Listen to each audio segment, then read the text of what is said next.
Shukri Rabbi nagayo kadebine asiti abota kenna nudise walite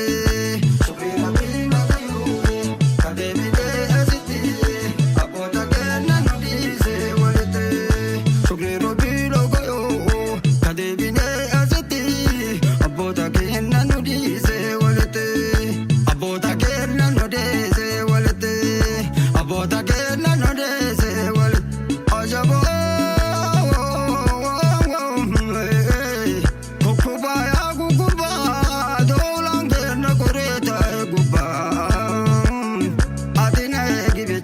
Fute tu bananga imbecha, zalaki de